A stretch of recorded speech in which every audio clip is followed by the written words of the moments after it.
Hello, good evening. This is my revised invitation of play, and it's about a rubbing experience for children to do with paint.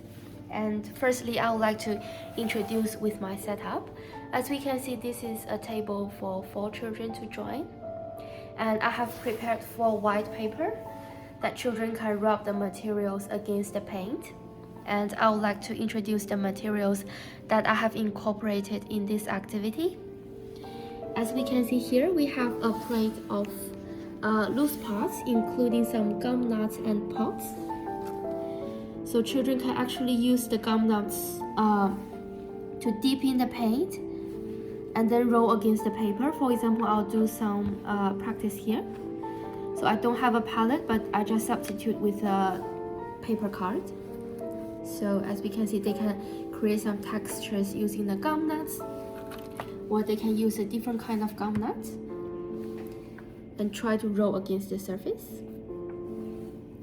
And I've prepared some pots that children can dip in the pots into the paint and then rub against the surface to see the creatures that the paints are gonna create.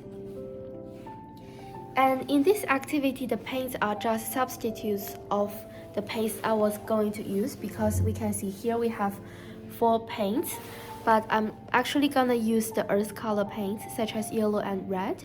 This is because I want to include some of the Aboriginal perspectives for children to try some other materials, other colors of painting instead of those ones which are the common ones. So they are just the substitutes. And I also have a ball of seashell here, which I'll adjust the angle. A ball of seashells. And it's possible that children dip in the seashells into the paint. And then they can do some rubbing on the paper to see the creates that the seashell can generate. And I also have some leaves here, tree leaves. And I prepared some feathers.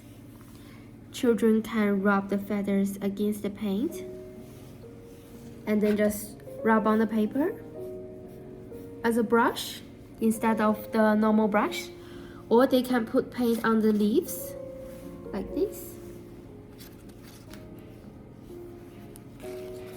and then they can rub the leaf against the paper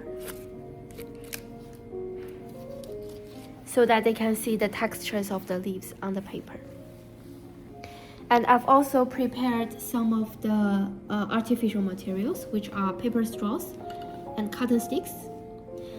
These are for children to experience some other materials against paint, such as I can dip in the paint to do some drawing, or I can use the straw here, dip in the paint, and then I can create some circles like this. I've also prepared some tree barks that they can rub against the paper to see the texture of the bark, or they can use some of the tree branches, dip in the paint, and then rub against the paper. And as we can hear, I've put some background music, which is some soothing piano music. This is especially added in my revised planning cycle. And I've also prepared, it's supposed to be 4 aprons for children, or the clothes that they can wear when they do some painting. And the purpose is to prepare, to protect their clothes. Yeah, so that's all my setup for the invitation of play. Thank you.